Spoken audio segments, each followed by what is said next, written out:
Hey, what's going on there, guys? Bo here with Top Deck Cards and Games, and I am back with more Aether Revolt stuff for you guys. So today I have a booster box opening. We're going to crack it open. We're going to go real quick through these packs and see what cool stuff we pull. So, I've actually cracked quite a few boxes as we're doing our inventory and whatnot, and I've noticed some ratios. So, the hard card to pull out of this set apparently is Heart of Kiran, as you guys could assume. So far the ratios are not great for it, so if you're in need of Heart of Kirans, I'd probably just buy them at this point, because chances are you probably won't pull a massive amount of them out of packs. The same thing kind of goes for like Tezzeret and Ajani. If you're in need of either of those cards, I would definitely just go about buying those. So that's just kind of my first little word to you guys as a precautionary measure. If you need those dudes, definitely go about buying them. So our first two rares, Kari Zev, we have Whir of Invention as well. So there's a lot of really dope stuff out of this set that I'm pretty excited about. A lot of really cool cards. Whir of Invention is definitely one of them, just being a Court of Calling effect for artifacts. It's kind of cool. We have Free Jam Regent. Oh, cool Jams Breezer, dude.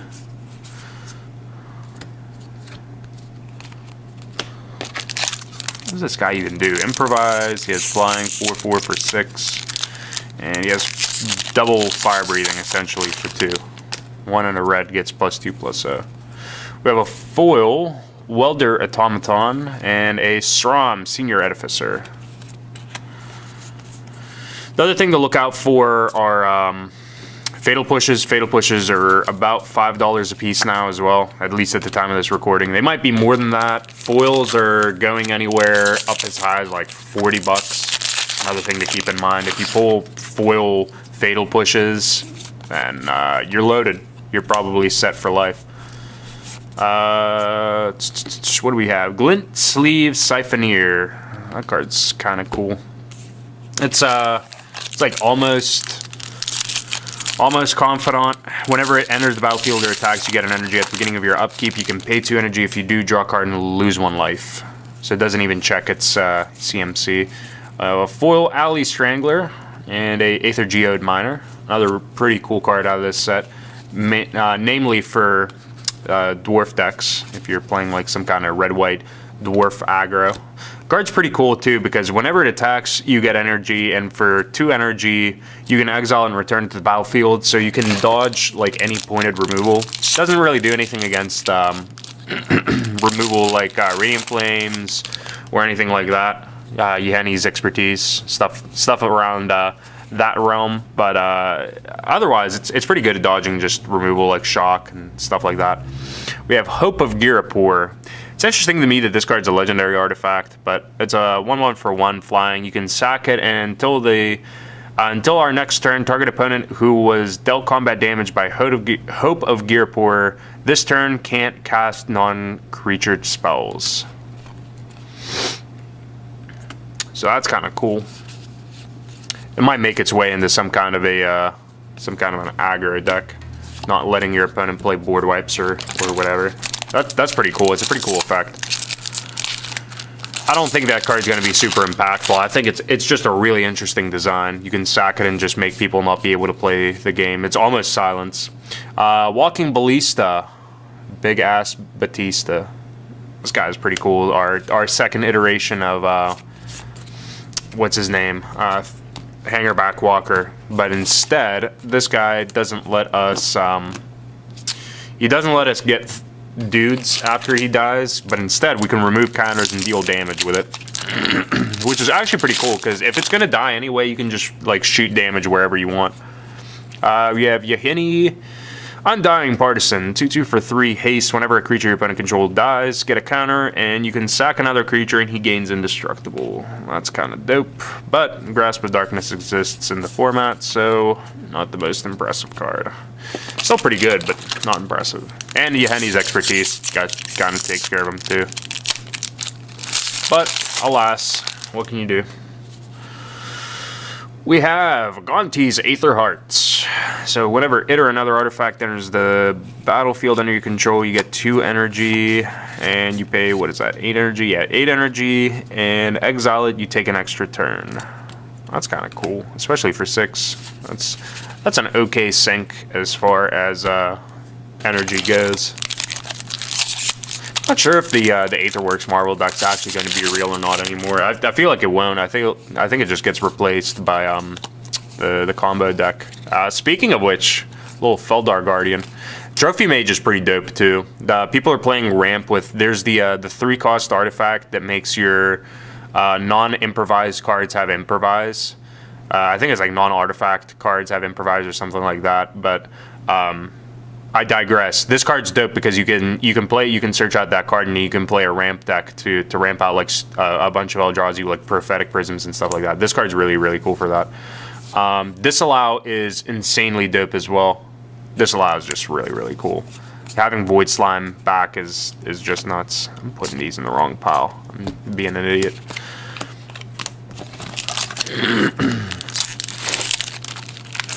But yeah, this set so far just seems nuts. Opening these packs is really, really cool. Aid from the Cowl. This one's the Revolt. At the end of the turn, checks if stuff has left the battlefield, and you can reveal the top card of your library. If it's permanent, you can put it on the battlefield. Otherwise, you can put it on the bottom. So that's kind of cool. That's EDH. That's super, super EDH. But unfortunately, Revolt only checks on your turn, so it's not like in massive multiplayer games of EDH, you can just keep on having a check. Get these uncommons out of here. So we have Spire of Industry. This one's going to let you pay a life, and it's a City of Brass if you control an artifact. Which is not bad, because this set and the previous set are just hugely packed with artifacts, so it shouldn't be too hard. Tezzret's Touch is another really, really cool uncommon that we have out of this set. Namely, just all of the multicolor cards are pretty cool. But we have Rishkar, Pima Renegade. 2/2 for 3, enters the battlefield and puts a counter on each of up to 2 target creatures. Each creature you control with a counter has tap to add green to the mana pool. I had that guy in my pre-release pool. I had this. I had Fumigate. I had Rishkar's Expertise. And I had a foil Heart of Kirin, I had the Aether Sphere, Harvester, and I had Fleet Wheel Cruiser. That was my deck. My deck was literally broken. I went 4-1 with it. I lost to another guy who had just like literally better cards than me, but I literally thought I had the best deck just in that room, and for the most part I was right. Just only lost once, and I lost it in round 1, which was kind of, it was so disheartening, just like having this insane deck and losing in round 1. But let's see, we have Oath of Ajani. Oath of Ajani is really, really dope too.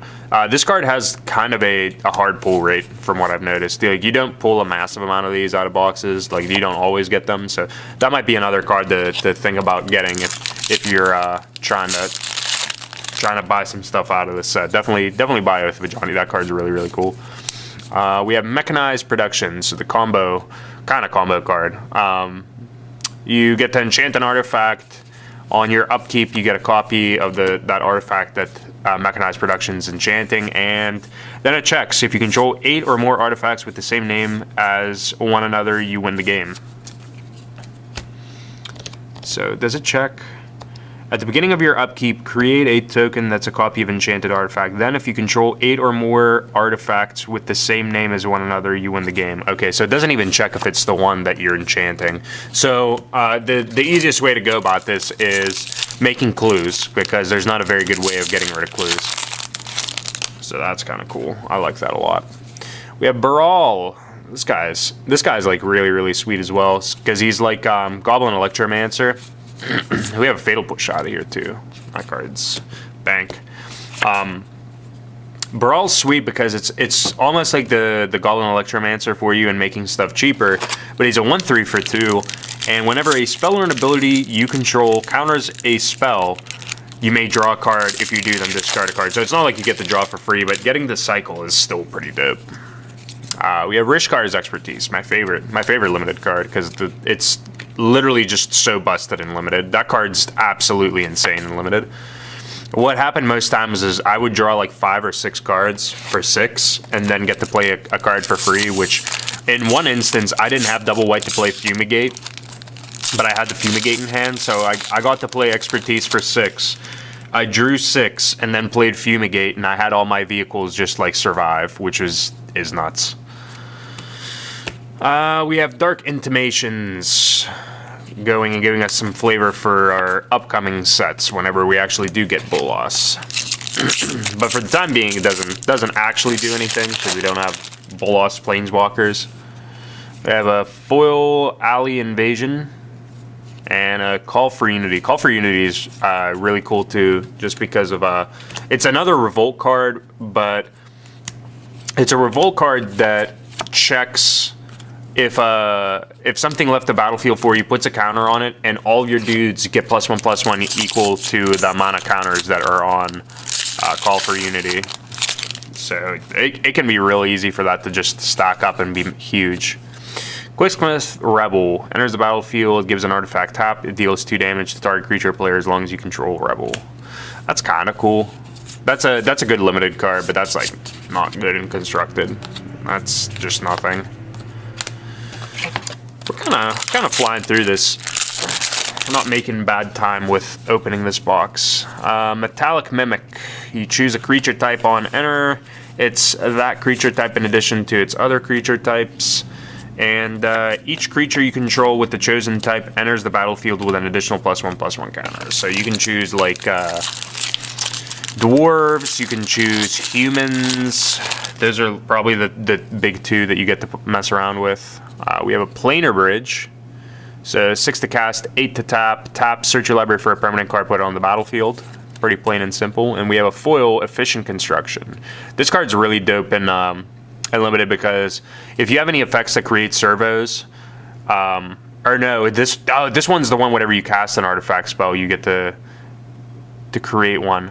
Somebody definitely played this wrong against me. Definitely somebody played this wrong. One of my opponents absolutely thought it was just like whenever you get one, you get another 1/1 colorless stopped or artifact creature token. Nah, they definitely got me. They got me on it because I didn't read the card. This is the first time I'm reading that, and I'd go, wait a minute, that's not how that works. He played it as like whenever he had an artifact spell enter, or whenever he had an artifact enter the battlefield, you get to 1/1. Maybe that is another card, but I'm pretty positive this was the card that he had on the table whenever he was having it happen.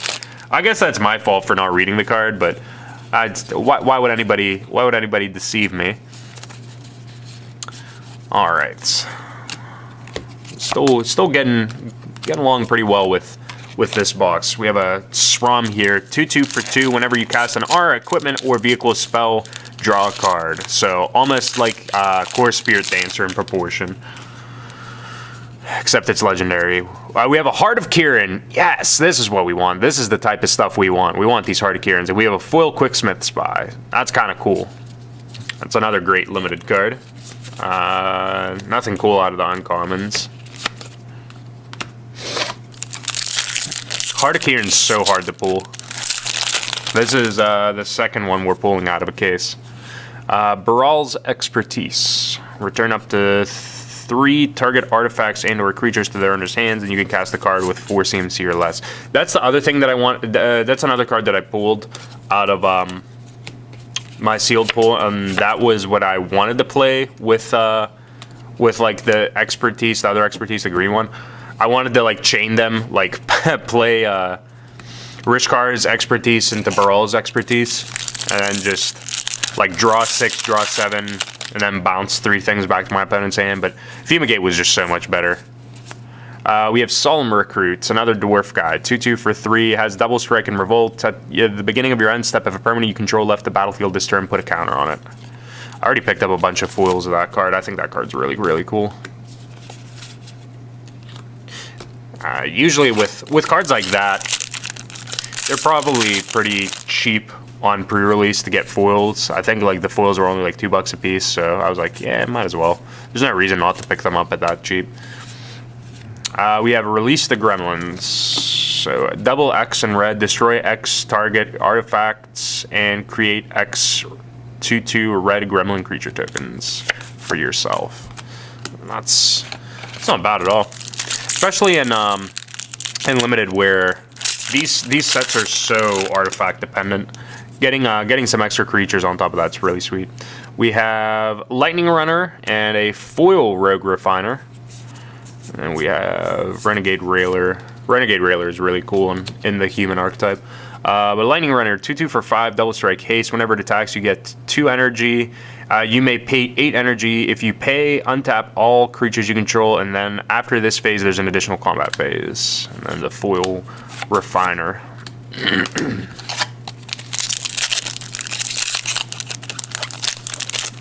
A lot of sweet stuff. I'm definitely really excited with this set.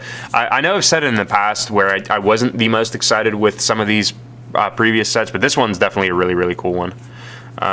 We have Aether Sphere Harvester. I love this card. I love this card just because it has Career 1, but it's a 3/5 for 3. Enters the battlefield, you get 2 energy, and you can pay an energy and it gains lifelink. That card, I think this card's going to be really dope in aggro decks, just because it's so easy to crew.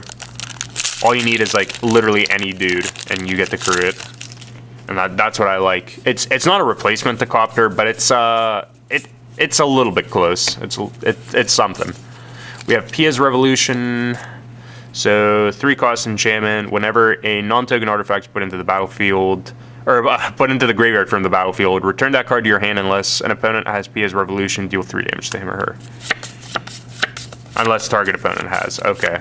So it does target, so if you have like some kind of an effect like what's that? Sigarda. Yeah. Sigarda gives you hexproof. So if you had that in play, then you wouldn't be able to have a Revolution do anything for you. We have another Fatal Push. Heroic Intervention. So 2 mana, instant speed, permanents you control gain hexproof and indestructible. I really like this card.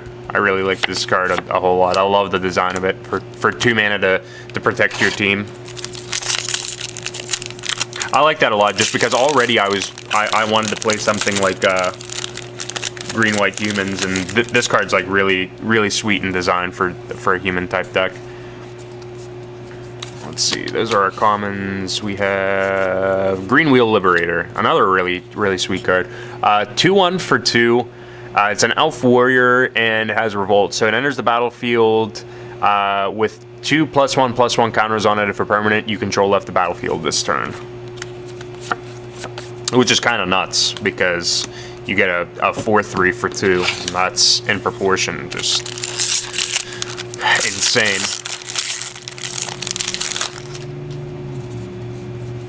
Yahenni's Expertise, we're just getting all the sweet stuff. All creatures get -3/-3, and then you can cast the card with 3 or less CMC. We have another Trophy Mage out of here.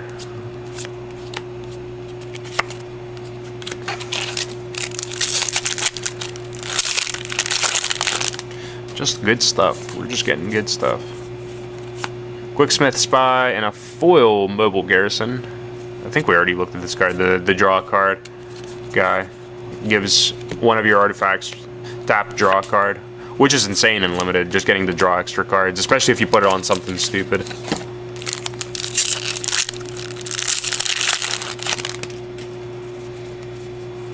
Tezzeret's Touch, and our last rare here is Rishkar, which we did already have, so we pulled a second Rishkar here.